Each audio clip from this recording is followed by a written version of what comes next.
So this week we are continuing our discussions about neurodiversity, and I want to focus on a particular aspect of neurodiversity that's really key to understanding what the concept is all about. So if you think back to the chapters you read by Thomas Armstrong this past week, you'll see that principle number 3 of neurodiversity that he gives is that human competence is defined by the values of the culture to which you belong. So this is really key to understanding how the idea of neurodiversity differs from how we usually think about disability. Neurodiversity, in some sense, when you define someone as having a learning disability or an emotional disability, partially what you're doing is defining them in some ways as different from the expected norm. And that's in a way that's very different from the way we diagnose physical disabilities. So let me give you an analogy. Let's say that I'm diagnosing a physical disability in someone. Let's say that I'm a doctor and let's say I detect that you have a clogged artery.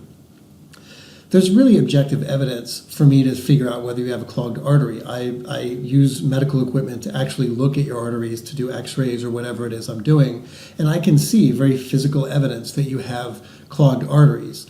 And any doctor in any kind of cultural setting would really look at your arteries and say that your arteries are clogged. It's an objective fact. It's not relative to cultural context and things like that.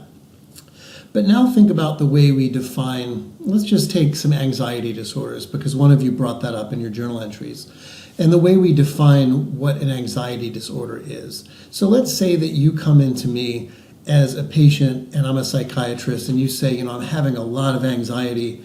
I'm having more anxiety than I think is normal for me to have. It's not productive. It's interfering with my life. And then I ask you some questions about why you're experiencing anxiety. The answer that you give me about why you're experiencing anxiety is going to affect whether I diagnose you with an anxiety disorder. So if someone comes in with X level of anxiety and they say it's because I've been in a lot of life-threatening situations, or I have like a really stressful job that has life and death decisions involved with it and it's giving me anxiety, I might say, okay, you have a lot of anxiety, but it's expected that you would have anxiety. That's normal. So I'm not going to say that you have an anxiety disorder.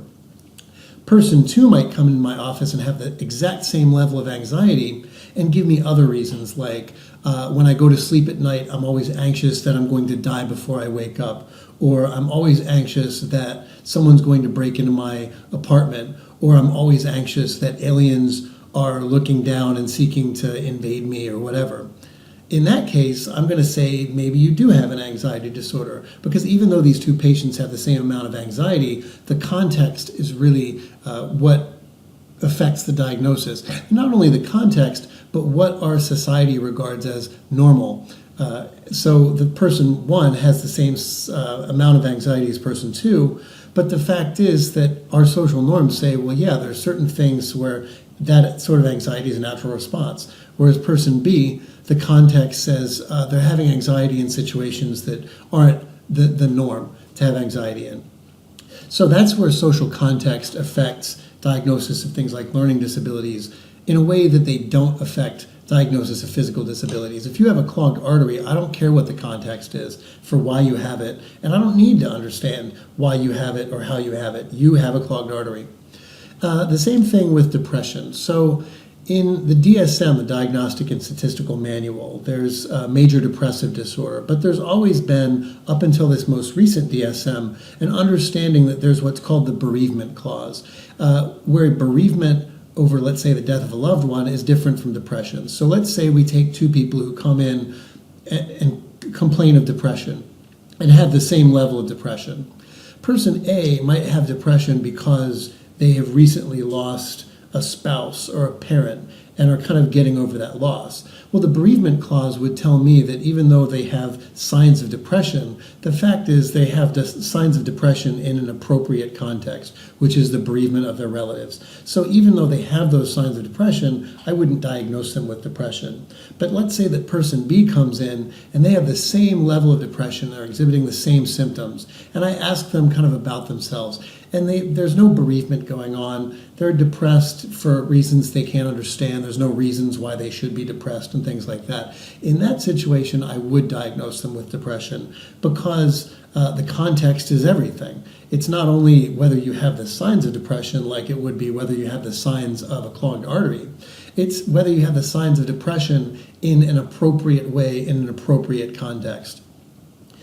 So those two people would be diagnosed very differently. Now, they've just recently taken that bereavement clause out, and it's been a very controversial decision because now a lot of people are fearing that bereavement now actually qualifies as a sort of depression, which seems to go against most of our intuitions. So in saying all of this, I'm not saying that disabilities, learning disabilities, social emotional disabilities aren't real. I'm saying that they're just different in kind than physical disabilities. A lot of whether you're counted as disabled has to do not only with what you bring to the table, but the context that you're in. So like learning disabilities, when we talked about last week, whether or not you have a learning disability in some ways depends on what the norm is for your appropriate progress in learning. And if you're not making what people think is appropriate progress based on whatever norm they have, now you'll be considered disabled. And that's very unlike the way physical disabilities are looked at. Physical disabilities usually aren't context relative.